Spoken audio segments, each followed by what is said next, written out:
नमस्कार, India voice देख रहे हैं आप और मैं हूं आपके साथ शिवम दुबे। इंडिया वॉइस के खास कार्यक्रम देवभूमि समाचार में आप सबका स्वागत है। बुलेटिन की शुरुआत करेंगे दून विश्वविद्यालय में आयोजित एक कार्यक्रम से। मुख्यमंत्री पुष्कर सिंह धामी लाइव आ रहे हैं। क्या कुछ कह रहे हैं मुख्यमंत्री, सुनवाते हैं आपको। रोजगार जैसे बहुत ही महत्वपूर्ण विषय पर इस कार्यशाला में आप सबके बीच में आकर मुझे भी अत्यंत खुशी हो रही, क्योंकि बहुत दिनों से हम लोग सोच रहे थे कि निश्चित रूप से स्किल डेवलपमेंट और एम्प्लॉयमेंट पर कोई कार्यशाला होनी चाहिए, कोई मंथन होना चाहिए, जिसमें से जो हमारे राज्य के लिए, हमारे सभी नौजवान युवाओं के लिए कुछ निकल कर आए, उस मंथन में से कुछ अमृत निकले और वो सबके काम आए। आज की ये कॉन्क्लेव हमारे युवाओं के कौशल विकास के क्षेत्र में कई नई संभावनाएं उनके द्वार खोलने के लिए बहुत ही एक मैं कहूं कि बहुत अच्छी पहल है, महत्वपूर्ण पहल है, जिसकी शुरुआत हुई है। मुझे विश्वास है कि ये कॉन्क्लेव न केवल युवाओं को उनके अंदर जितनी स्किल है, क्षमता है, उनको सशक्त बनाने में सहायक होगी, बल्कि उन्हें आत्मनिर्भर बनाने के लिए भी प्रेरित करेगी। जैसा अभी सुंदरम जी जब हमारा यहाँ पर प्रेजेंटेशन दे रहे थे, तो बहुत शानदार तरीके से उन्होंने किस प्रकार से हमारे लक्ष्य रखे गए हैं, किन किन सेक्टरों में लोगों ने अपनी प्राथमिकताएं बताई हैं, किन सेक्टरों को चुनना चाहते हैं। और साथियों, हमारी सरकार भी अपने पहले दिन से ही जो हमारा राज्य का सकल घरेलू उत्पाद है उसको दुगना करने के लक्ष्य को लेकर लगातार कार्य कर रही है। उसके लिए हमने बहुत सारे काम किए हैं। बहुत चूंकि लंबा समय होता तो मीनाक्षी सुंदरम जी उसको और विस्तार से दिखाते, लेकिन कम समय में भी उन्होंने बहुत संक्षिप्त में बहुत सारी बातें बहुत ही हमारे सामने रखी। और जो काम हुआ है इस दिशा में काम करते हुए अभी तक घरेलू सकल उत्पाद जीएसडीपी में 1.3% गुना की अभी तक वृद्धि हुई है, जो कि लगभग अगर मैं बहुत लोगों को ऐसे समझ में नहीं आ रहा होगा तो 1.3 गुना की वृद्धि का अर्थ होता है लगभग 33%, 33% होगा। मीनाक्षी कितना होगा? 33 होगा। हाँ, ठीक है। हमारे राज्य की जो विकास की गति प्रदान करने के लिए और भी कई महत्वपूर्ण कदम उठाए गए हैं। राज्य में रोजगार को, निवेश को आकर्षित करने के लिए हमने ईज ऑफ डूइंग बिजनेस को बढ़ावा देने के लिए वो एक अच्छा एटमॉस्फेयर हो सकता है, उसका निर्माण किया गया है। और इसकी पूर्ति के लिए हमने पिछले वर्ष इन्वेस्टर समिट का आयोजन किया था, और उस इन्वेस्टर समिट के आयोजन से पहले हमने लगभग 30 के लगभग हमने नई नीतियों को हम प्रचलन में लाए थे। नई नीतियां हमने बनाई थी, और उसके पीछे हेतु यही था कि लोगों के साथ बात करके, उनके साथ संवाद करके, उनके विचारों को लेकर कि किस प्रकार से अधिक हम इन्वेस्टमेंट ला सकते हैं, और इन्वेस्टमेंट के साथ साथ कैसे अधिक से अधिक रोजगारों का सृजन हो सकता है। उसमें जो रोजगार करने वाले हैं, जो रोजगार देने वाले हैं और निवेश करने वाले हैं, उनके लिए भी किस प्रकार से हम ऐसी नीति बनाएं कि उनको भी आसानी से हर काम उनको आसानी से यहां पर मिल पाए। रुक करेंगे खबरों की ओर। राष्ट्रीय कौशल रोजगार सम्मेलन का शुभारंभ और मुख्यमंत्री ने कार्यक्रम में पहुंचकर शुभारंभ किया। कार्यक्रम में कौशल विकास मंत्री भी मौजूद रहे। सीएम धामी और सौरभ बहुगुणा साथ साथ दिखाई दिए। दून यूनिवर्सिटी में आयोजित कार्यक्रम में मुख्यमंत्री शामिल हुए, जहां पर दीप प्रज्वलित कर कार्यक्रम का शुभारंभ किया मुख्यमंत्री ने, और कार्यक्रम में मुख्य सचिव भी मौजूद रही। तो गढ़वाल कमिश्नर समेत अन्य वरिष्ठ अधिकारी भी इस कार्यक्रम में शामिल रहे, और दून यूनिवर्सिटी के उसमें कार्यक्रम का आयोजन हुआ और दीप प्रज्वलित कर कार्यक्रम का शुभारंभ किया गया। कार्यक्रम में मुख्य सचिव से लेकर गढ़वाल कमिश्नर तक और भी कई वरिष्ठ अधिकारी उसमें शामिल रहे। और ये बड़ी खबर हम आपको बता रहे हैं देहरादून से।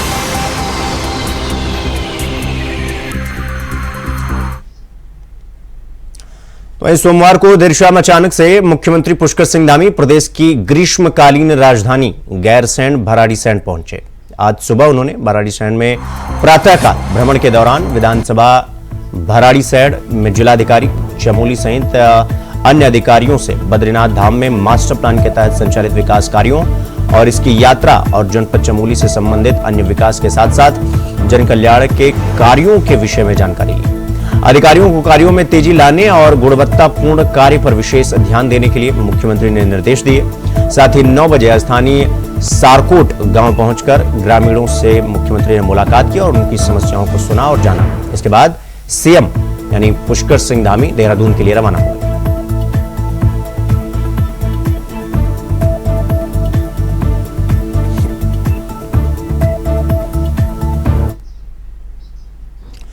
तो वहीं हाल ही में अल्मोड़ा के मोरचुला में हुए भीषण सड़क हादसे में 36 लोगों की मौत हो गई, जिसके बाद ऐसे हादसे दोबारा न हो इसके लिए परिवहन विभाग एक्शन मोड में कार्य कर रहा है। और इस बात पर उत्तराखंड के उप परिवहन आयुक्त राजीव कुमार मेहरा ने यह कहा कि इस दुर्घटना की जांच के लिए मेरे साथ लीड एजेंसी को टीम दुर्घटना स्थल पर ले गई थी। साथ ही उन्होंने कहा कि हमने उस मार्ग के साथ क्षतिग्रस्त हुई बस का भी निरीक्षण किया और अब हम इसका विश्लेषण करके भविष्य में ऐसी दुर्घटनाओं के बचाव के लिए एक रिपोर्ट तैयार करेंगे।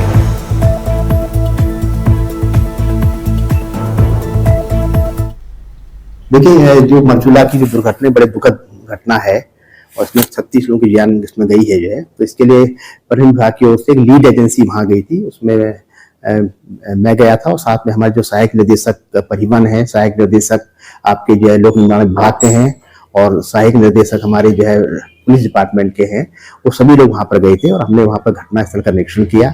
हमने वाहन का भी निरीक्षण किया, जो सड़क की स्थिति है उसका भी निरीक्षण किया।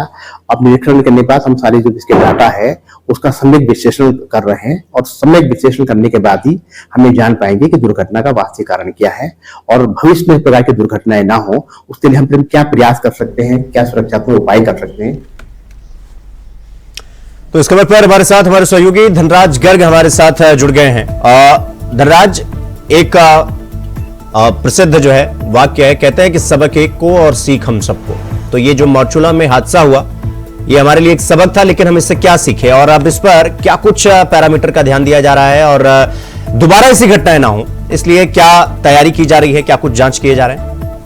जी बिल्कुल, देखिए उत्तराखंड के अंदर लगातार पिछले कई दिनों से लगातार हादसे होते हुए नजर आ रहे थे। क्योंकि आप देखेंगे कि अल्मोड़ा का सबसे बड़ा हादसा जिसमें 36 लोगों की मौत हुई है, उसके बाद कहीं ना कहीं परिवहन विभाग एक्शन मोड में नजर आ रहा है और परिवहन विभाग की तरफ से कहीं ना कहीं ये सबक उस हादसे से लिया गया है कि सभी आगे से इस तरह के हादसे ना हो उसके लिए कोई रणनीति जरूर बनाई जाए।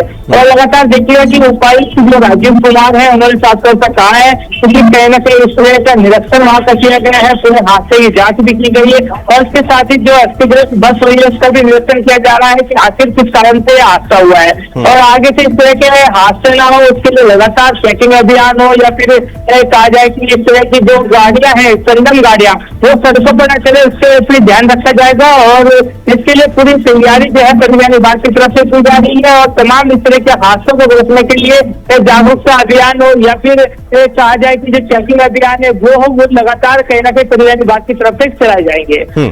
धनराज, जिस तरीके से हम अगर बाकी राज्यों की तुलना में उत्तराखंड को देखें तो उत्तराखंड पहाड़ी राज्य है और वृक्षों से और तमाम पहाड़ों से कुदरत ने उत्तराखंड को नवाजा है। लेकिन जब भी इस तरीके की घटनाएं घटती हैं उसके बाद हम एक्शन में हम आते हैं, उसके बाद हम ये कहते हैं कि अब ये दोबारा ना हो, हम ये आश्वस्त करते हैं और फिर कहीं ना कहीं हमें फिर ऐसी घटनाएं देखने को मिल जाती हैं। सवाल ये है कि इसका परमानेंट सोल्यूशन क्या है? अब परमानेंट सोल्यूशन तो निकालना पड़ेगा क्योंकि जिस तरीके से घटनाएं होती हैं, क्योंकि इसी हादसे में मोरचुला में जो 36 लोगों की जान गई उसके बाद हमने एक्शन मोड में लिया। अब हम बसों के उड़े हुए परखच्चों को देख रहे हैं कि क्या गलती हुई थी। सवाल यह कि उसके पहले हम क्या सबक लेते हैं और कैसे इन घटनाओं से बचा जा सकता है?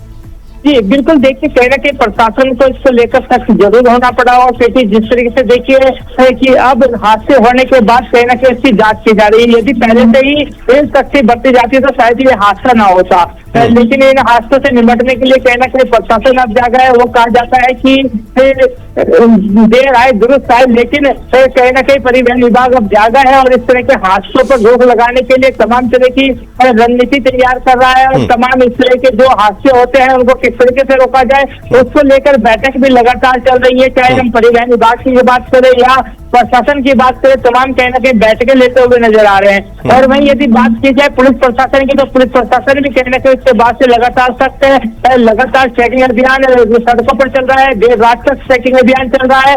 यदि कोई व्यक्ति शराब के नशे में मिल रहा है या फिर बिना कागजात के गाड़ी चलाता हुआ मिलता है या फिर नियमों का उल्लंघन करता हुआ मिलता है तो उसको कार्रवाई भी की जाती है, क्योंकि पिछले कुछ दिनों के अंदर ही लाखों रुपए का जुर्माना भी कहीं ना कहीं पुलिस प्रशासन ने वसूला है। और आप देखेंगे कई गाड़ियां ऐसी सीज की है जिनके कागजात नहीं है या फिर दारू पीकर लोग गाड़ियां चला रहे हैं, उन लोगों को भी कहीं ना कहीं सबक सिखाया जा रहा है कि उनकी गाड़ियां सीज की जा रही है। और इस तरह का यदि कदम पहले से उठाया तो शायद इस तरह के हादसे पहले से ही रोके जा सकते थे। ठीक है धनराज, बहुत बहुत धन्यवाद आपका हमसे जुड़ने के लिए और खबर पर जानकारी हमारे साथ साझा करने के लिए। तो मारचूला में जो घटना घटी जिसमें 36 लोगों की जान गई, उसमें जांच पड़ताल की जा रही है और एक रिपोर्ट बाकायदा सौंपी जाएगी। फिलहाल यहां पर रुकेंगे एक छोटे से ब्रेक के लिए, खबरों का सिलसिला जारी है, फौरन लौट रहे हैं। तो ब्रेक के बाद एक बार फिर आप सबका स्वागत है मेरे साथ। रुक करेंगे अगली खबर की ओर। केदारनाथ उपचुनाव की तैयारियों के चलते निर्वाचन विभाग ने उपचुनाव के प्रचार प्रसार के दौरान शराब और नकदी के अवैध प्रलोभन को रोकने के लिए एक्शन मोड पर कार्य कर रहा है। इस बात पर उत्तराखंड के अपर मुख्य निर्वाचन अधिकारी डॉक्टर विजय कुमार जोगदंडे ने कहा कि जनपद स्तर पर 10 स्टैटिक टीम को तैनात किया गया है जो 24 घंटे काम करेगी। साथ ही उन्होंने ये कहा कि 8 फ्लाइंग स्क्वाड भी 24 घंटे तैनात रहेंगी और शराब के प्रलोभन के लिए लिकर मॉनिटरिंग टीम को भी तैनात किया गया है।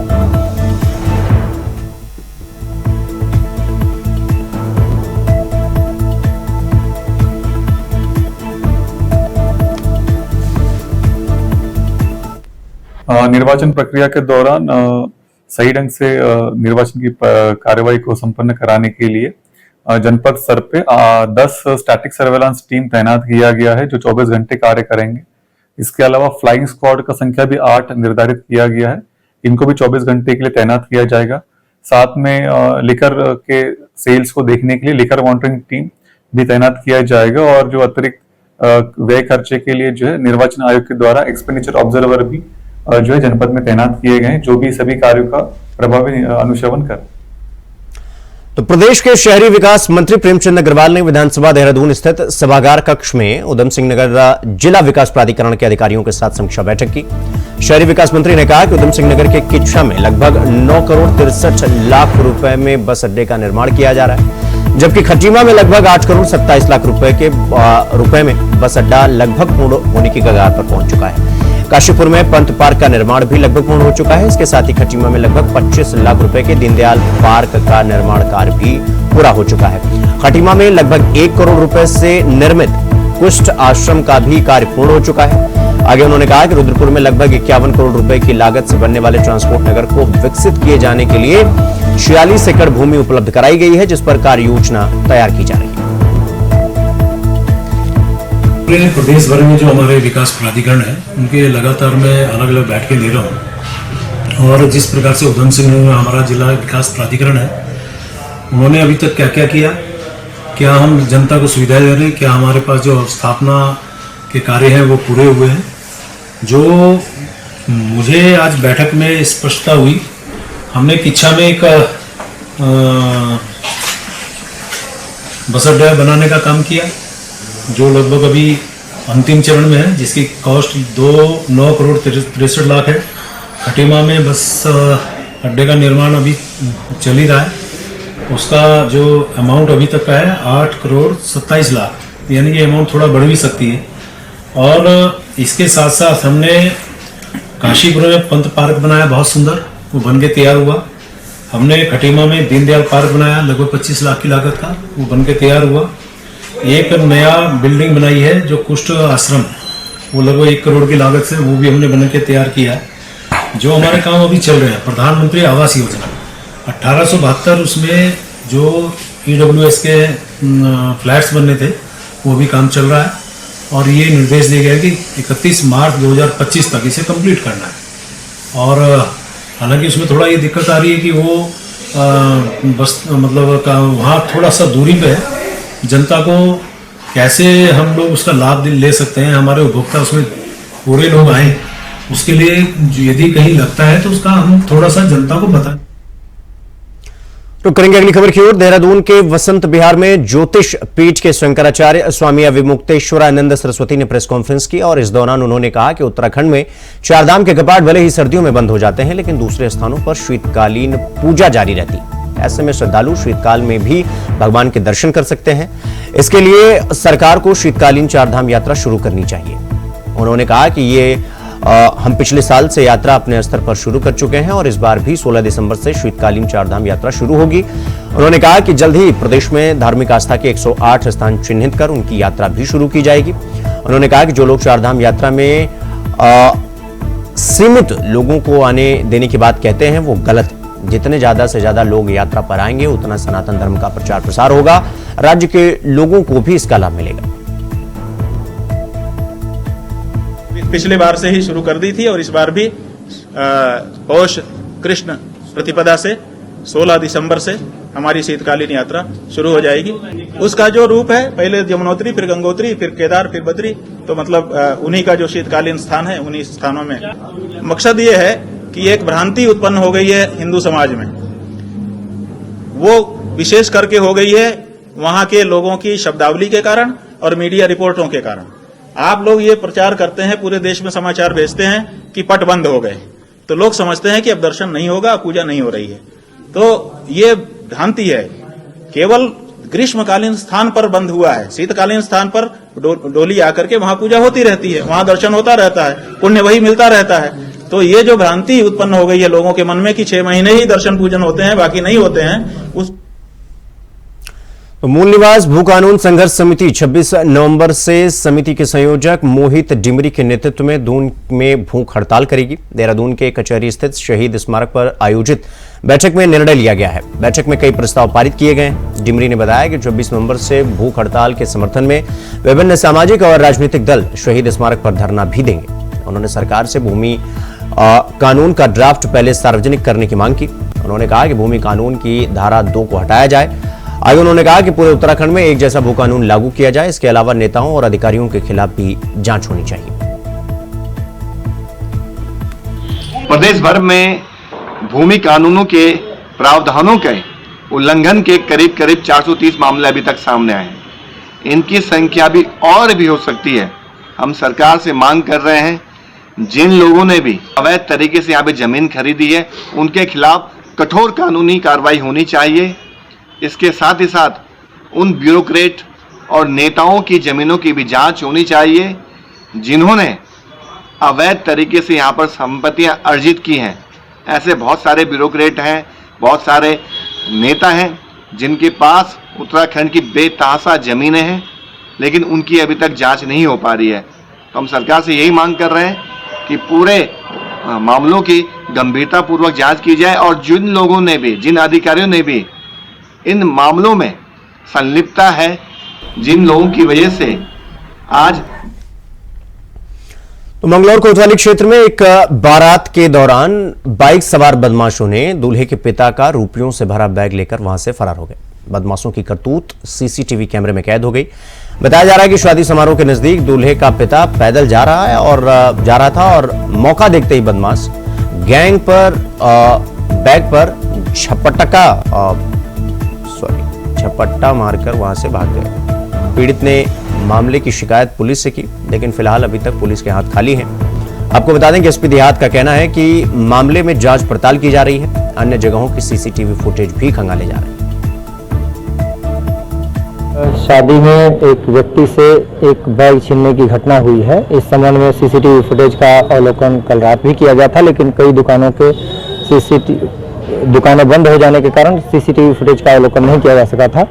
टीमें लगाई गई हैं जो चिन्हित करने की कोशिश कर रही हैं कि कौन लोग इस घटना में शामिल हो सकते हैं और उसके आधार पर अग्रिम विधि। तो रुक करेंगे अगली खबर की ओर। एसपी देहात ने आज सिविल लाइन कोतवाली का निरीक्षण किया और इस दौरान उन्होंने कोतवाली के दस्तावेजों और हथियारों की बारीकी से निरीक्षण किया। साथ ही आपको बता दें कि इस दौरान उन्होंने कहा कि आपराधिक घटनाओं पर अंकुश लगाने को लेकर सभी को दिशा निर्देश दिए गए। सिविल लाइन कोतवाली में साफ सफाई के और सभी कार्यों को लेकर संतुष्ट दिखे। साथ ही जवानों के कल्याण के लिए क्या बेहतर हो सकता है, उन सभी विषयों पर चर्चा की गई। थाना सिविल लाइन रुड़की का अर्धवार्षिक निरीक्षण किया जा रहा है। इसमें थाने पर उपलब्ध संसाधनों, जिनमें मुख्य रूप से हमारे अस्त्र शस्त्र, उनके लगातार रख रखाव की स्थिति कैसी है और उनकी साफ सफाई नियमित हो रही है या नहीं, साथ ही अभिलेखों को अद्यतन किया जा रहा है या नहीं, उनका रख रखाव कैसा है, जो हमारे थाना कार्यालय हैं उनका कार्यकरण और नेटवर्क की कनेक्टिविटी, ये सारी चीज़ें की समीक्षा की जा रही है। हमारे जवानों के कल्याण के लिए जो कुछ भी आवश्यक उपाय होने चाहिए, उनमें क्या क्या चीज़ें की जा सकती हैं, क्या वर्तमान में प्रगतिशील है। जैसे सांसद निधि से अभी एक कक्ष का निर्माण किया जा रहा है। भविष्य में कुछ भवन निर्माण के कार्य प्रस्तावित हैं, जिनके बारे में माननीय मुख्यमंत्री महोदय ने घोषणा की थी। उसके अनुरूप एसएसपी हरिद्वार सर के द्वारा सभी थानों से जानकारी जुटाई गई और उनसे मांग पत्र मंगाए गए। उसमें कुछ अभी प्रगति हो रही है, तो जो आगे कार्य रूप में परिणत होती दिखेगी। ये सभी चीज़ें समीक्षा का विषय है। साथ ही अपराध के बारे में भी समीक्षा की जाएगी और जो कुछ भी आवश्यक उपाय हैं, जो कुछ भी निर्देश हैं, वो उन्हें दिए जाएंगे ताकि व्यवस्था और बेहतर हो सके और चीजें। तो देवभूमि समाचार में फिलहाल अभी के लिए बस इतना ही। देश और दुनिया की तमाम खबरों को देखने के लिए देखते रहिए इंडिया वॉइस। नमस्कार।